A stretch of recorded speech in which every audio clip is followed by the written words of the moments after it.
ஓம் ஸ்ரீ குருப்யோ நமக.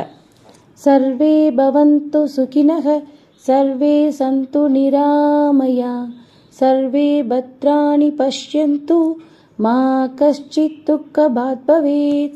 அனைவரும் இன்பம் பெற்று வாழ்க, அனைவரும் நோயற்று வாழ்க, அனைவருக்கும் மங்களமே உண்டாகட்டும், ஒருவரும் சிறிது கூட துன்பப்படக்கூடாது. இன்னைக்கு 30வது தசகம் பாராயணம். நேற்றைய தசகத்தில் பட்டத்ரிகள், குருவாயூரப்பா நீங்கள் மோகினி அவதாரம் எடுத்ததாகவும் அந்த மோகினி அவதாரம் எடுத்து அசுரர்களுக்கும் தேவர்களுக்கும் அமுதம் சாப்பிட்றதுல சண்டை மூண்டதுனால அந்த சண்டை தீர்க்க நீங்கள் மோகினியாக வந்து அவங்களுக்கு அமுதத்தை பகிர்ந்து கொடுக்கறதா சொல்லிட்டு தேவர்களுக்கு மட்டும் கொடுத்துட்டு அசுரர்களுக்கு கொடுக்காம, ஆனால் அதுக்கு நடுவுலையும் ராகுவும் கேதுவும் அதை பாதி பருக அவங்களோட தலையையும் கீழ்பாகத்தையும் வெட்டி அவங்கள நவகிரகங்களில் ஒருத்தராக நிறுத்திட்டு அந்த மோகினி அவதாரத்தை பூர்த்தி செய்கிறதா ஸ்ரீ ஐயப்ப சுவாமிகளை அருள் பண்ணிட்டு நீங்கள் முடிச்சிங்க. இப்போ இந்த தசகத்தில் ஸ்ரீ வாமனமூர்த்தி அவங்களோட அவதாரம் நிகழப்போகுது. இந்திரன் போன அந்த அசுர போர்லேயே பலி மகாராஜாவை, அதாவது அசுரர்களை ஒருத்தரை வதம் செய்ததா நாம பார்த்துருந்தோம். பலி மகாராஜா ஏற்கனவே கொல்லப்பட்டிருந்தா மறுபடியும் எப்படி ஸ்ரீ வாமனமூர்த்தி பலி மகாராஜா கிட்ட யாசகம் பெற போவாரு? கொஞ்சம் வியப்பா இருக்குது இல்லையா? அதற்கான விடைய இந்த தசகத்துல பட்டதிரிகள் சொல்றாரு. அதாவது இந்திரன் பலி மகாராஜாவை அந்த அசுரப்போர்ல வெற்றி கொண்டிருந்தாலும் அந்த பலி மகாராஜா அவருக்கு ரொம்ப சிறப்பான தகுதிகள் இருந்ததுனால, அதாவது அவர் அந்தணர்களுக்கெல்லாம் நிறைய யாசகங்கள் கொடுப்பாரு, தர்ம காரியங்கள் செய்வாரு, குறிப்பா குரு பக்தியில ரொம்ப சிறந்து இருப்பாரு. அப்படி இருக்கிறதுனால அவரை மீண்டும் உயிர்ப்பிக்கணும்ட்டு அசுரர்கள் அனைவரும் நினைச்சாங்க.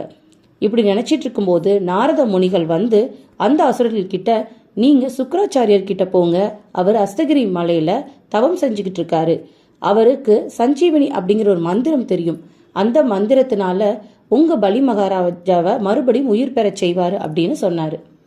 இதை கேட்ட அசுரர்கள் பலி மகாராஜா உடலை அவர்கிட்ட எடுத்துட்டு போக அவர் சஞ்சீவனி மந்திரத்தால பலி மகாராஜாவை மீண்டும் உயிர் பெற செய்தாரு. குருபக்தி இருக்கிறவங்கள அவ்வளவு சீக்கிரம் வெற்றி கொள்ள முடியாது. இத மணவாள மாமுனிகளே சொல்லியிருக்காரு. தன் குருவின் தாளிணைகள் தன்னில் அன்பு ஒன்றில்லாதார் அன்பு தன்பால் செய்தாலும் அம்புயைக்கோன் இன்பமிகு விண்ணோடு தான் அளிக்க வேண்டுகிறான், ஆதலால் நன்னார் அவர்கள் திருநாடு. அதாவது தன்னோட குருவோட திருவடியில அன்பு செய்யாத எவரோட பக்தியையும் ஸ்ரீ திருமன் நாராயணன் எப்பவுமே எடுத்துக்க மாட்டாரு, அவருக்கு மோட்சம் கொடுக்க மாட்டாரு அப்படின்னு ஸ்ரீ மணவாள மாமுனிகள் சொல்லியிருக்காரு. அந்த மாதிரி பக்தியில சிறந்து விளங்கின இந்த பலி சக்கரவர்த்தி யாகம் பண்ண ஆரம்பிச்சாரு. குருவாயூரப்பா விஸ்வஜித் அப்படிங்கிற வேள்வியை ஆரம்பிச்சு அதனால பலி சக்கரவர்த்திக்கு ஆற்றல் பெருகுச்சு. தேவர்களெல்லாம் அஞ்சி ஓடி ஒளிஞ்சாங்க. அப்போ பிரகஸ்பதி சொன்னாரு, தேவேந்திரா, உன்கிட்ட இல்லாதது ஒன்று பலி சக்கரவர்த்திகிட்ட இருக்கு, அதனால நீ ஓடி ஒளிஞ்சுக்கோ, உனக்குன்னு ஒரு காலம் வரும், அப்போ வந்து உன்னை பகவான் நாராயணன் காப்பார் அப்படின்னு சொல்லிட்டு தேவேந்திரனை ஒளிய சொல்லிட்டாரு. இப்போ தான் மட்டுமே திரிலோக சக்கரவர்த்தி அப்படின்னு பலி சக்கரவர்த்தி எல்லா உலகங்களையும் ஆட்சி செஞ்சு, ஆனா நான் என்ற அகங்காரம் மட்டும் அகலாம அவன் ரொம்ப சிறப்பா வாழ்ந்து வந்தான். அவன் சுதர்சன சக்கரம், அதாவது குருவாயூரப்பா உங்களோட ஆயுதத்துக்கு கொஞ்சம் கூட அவன் அஞ்சி நடக்கல. ஆனா தேவர்களோட தாயான அதித்தி தேவி தேவர்கள் பற்ற துன்பத்தை தாங்க முடியாம தன்னோட கணவரான காஷ்யப முனிவர் கிட்ட சரணடைஞ்சாங்க. இப்போ காஷ்யப முனிவர் ஒரு வழியை சொல்லி கொடுத்தாரு. அதித்தி தேவி, நீ பயோவிரதம் அப்படிங்கிற 12 நாள் விரதத்தை மாசி அமாவாசையிலிருந்து பங்குனி அமாவாசையான தினங்களுக்கு நடுவில் நீ இருந்து வந்தா உனக்கு உன்னோட துன்பங்கள் நீங்கும் அப்படின்னு சொல்லி கொடுத்தாரு. இதை தெரிஞ்சுக்கிட்ட அதித்தி தேவி, குருவாயூரப்பா உங்களை நோக்கி பாலை மட்டுமே பருகி கொண்டு ரொம்ப கடுமையான விரதத்தை உங்களை ஆராதனை செஞ்சு அவங்க இருந்து வந்தாங்க. அப்படி பக்தியோட இருந்த அதித்தி தேவி முன்னாடி நீங்க கொண்டல் வண்ணனாக 4 திருக்கரங்களோட காட்சி அளிச்சிங்க. உங்களை வணங்கின அதித்தி தேவி கிட்ட, உனக்கு நான் மகனாக பிறக்க போறேன், ஆனா என்னால பலிய கொல்ல முடியாது, ஏன்னா பிரகலாதனோட வம்சத்துல பிறந்த யாரையும் நான் கொல்ல மாட்டேன்னு சொல்லி ஏற்கனவே என்னோட பக்தனான பிரகலாதனுக்கு வாக்கு கொடுத்துருக்கேன். ஆனால் தேவேந்திரனை கண்டிப்பாக கைவிட மாட்டேன், உன்னோட திருமகனுக்கு நான் சுபிக்ஷத்தை வழங்குவேன்னு சொல்லி அவர் தன்னோட திருநாராயண ரூபத்தை மறைச்சிட்டு அடுத்து வாமன மூர்த்தியா அழகான திருமேனியோட காட்சி கொடுத்தாரு. ஆனால் இந்த ரகசியம் யாருக்கும் தெரியக்கூடாது அப்படின்னு சொல்லி ஸ்ரீ விஷ்ணு பகவான் அதித்தி தேவி கிட்ட வாக்கு வாங்கிக்கிட்டாரு. அதுக்கப்புறமா உங்களோட குருவாயூரப்பா அந்த கருணையினால நீங்கள் காஷியப்பரோட உடம்புக்குள்ள நீங்கள் புகுந்தீங்க. அந்த காஷியப்பரோட வீரியத்தினால அதித்தி தேவி கர்ப்பம் அடைஞ்சு அவங்களுக்கு திருமகனாக நீங்கள் துவாதசி திருவோணமும் கூடிய அந்த நன்னாளில் நீங்கள் தோன்றுனீங்க. உங்களோட தெய்வத்தன்மை, உங்களோட திரு உருவம் அந்த குடிலேயே ரொம்ப பிரகாசமாக மாத்துச்சு. இப்போது தேவகணங்கள் எல்லாரும் ரொம்ப மகிழ்ச்சி அடைஞ்சாங்க. அவங்க முரசனை முழங்கிக்கிட்டு புண்ணியம் மிகுந்த அந்த ஆசிரமத்தில் மலர் மாறி பொழிஞ்சாங்க. தாய் தந்தையரான காசியப்பரும் அதித்தியும் உங்களை கைகூப்பி வணங்கி ஜெய ஜெய அப்படின்னு துதி பாடினாங்க. அந்த நொடியில் அந்த பிரம்மச்சாரியான ஸ்வரூபம் அப்படியே ஒளி மிகுந்து எங்கும் பிரகாசமாக இருந்தது. இந்த நேரத்தில் குருவாயூரப்பா தந்தையான காசியப்ப பிரஜாபதி உங்களுக்கு உபநயனம் செஞ்சு வச்சாரு. முஞ்சி புல்லால் செய்யப்பட்ட மேகலை, பலாச தண்டம், கிருஷ்ணாஜினம்ன்ற மான் தோல், ருத்ராட்ச மாலை, கங்கணம் முதலியவற்றை நீங்கள் அணிஞ்சுக்கிட்டு ரொம்ப அழகான திருமேனியோட நீங்கள் சமிதாதானம் முதலிய அக்னி காரியங்களை செஞ்சு முடிச்சுட்டு பலி சக்கரவர்த்தி இருக்கிற இடத்துக்கு நீங்கள் நடக்க ஆரம்பிச்சிங்க. குருவாயூரப்பா உங்களுக்கு ஒவ்வொரு தேவரும் ஒவ்வொரு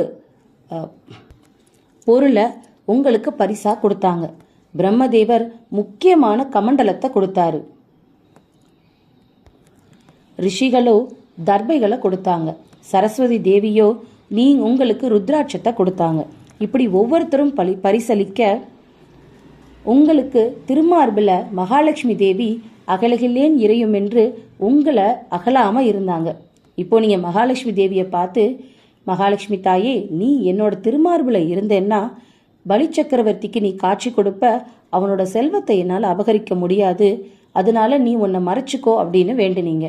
அது மட்டும் இல்லை, நான் இப்போ பிரம்மச்சாரி ரூபம் எடுத்திருக்கேன், இந்த திரு அவதாரத்தில் என்னால் உன்னை வெளியே காமிச்சிக்க முடியாது, நீ உன்னை மறைச்சிக்கிட்டேன்னா எனக்கு ரொம்ப சந்தோஷமாக இருக்கும்னு கேட்டீங்க. அப்போது மகாலட்சுமி தாயார் சொன்னாங்க, எந்த க்ஷணத்திலையும் எந்த அவதாரத்திலையும் உங்களை பிரிஞ்சு நான் இருக்க மாட்டேன்னு சொல்லி அவங்க முடியாதுன்னு சொல்லிட்டாங்க.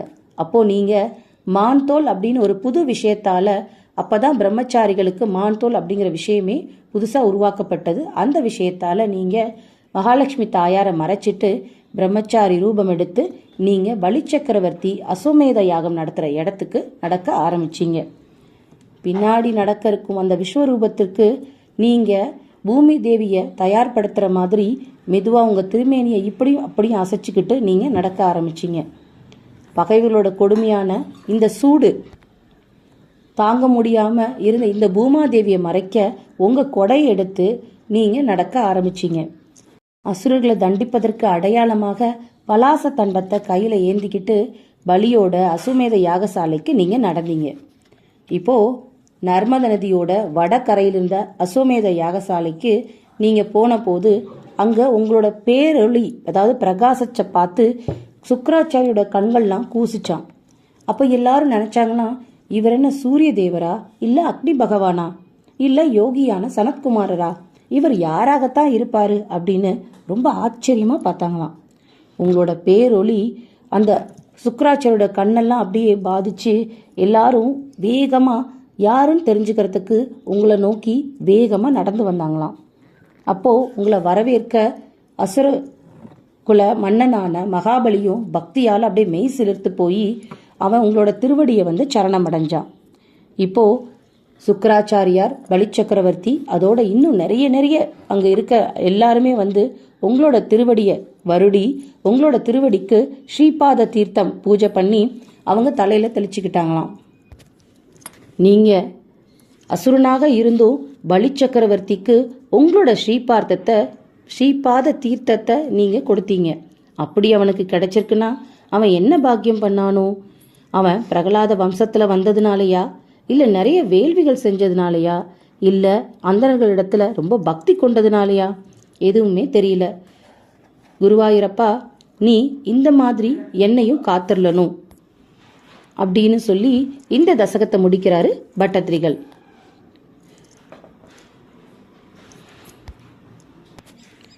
இந்த தசகத்துல ஸ்ரீ வாமனமூர்த்தியா அவதாரம் எடுத்துட்டாரு பகவான் ஸ்ரீமன் நாராயணன். இப்போ அவரு அவதாரம் எடுத்து தனக்கு வேண்டிய உபநயனம் செஞ்சுக்கிட்டு அவர் அந்த அசுமேதம் யாகம் நடத்துகிற இடத்துக்கு பலி சக்கரவர்த்தி கிட்ட யாசிக்க வந்துகிட்டு இருக்காரு. நாளைக்கு தசகத்தில் தான் பலி சக்கரவர்த்தியை அவரோட செருக்கை எப்படி அழிக்கிறாரு நாம பார்க்கலாம். இத்தோட இந்த தசகம் முடியுது. வசுதே வசுதம் தேவம் கம்சச்சானூர மர்தனம் தேவகி பரமானந்தம் கிருஷ்ணம் வந்தே ஜெகத்குரும். ஓம் சர்வம் ஸ்ரீ கிருஷ்ணார்ப்பணமஸ்து. ஸ்ரீ குருவாயூரப்பா சரணம்.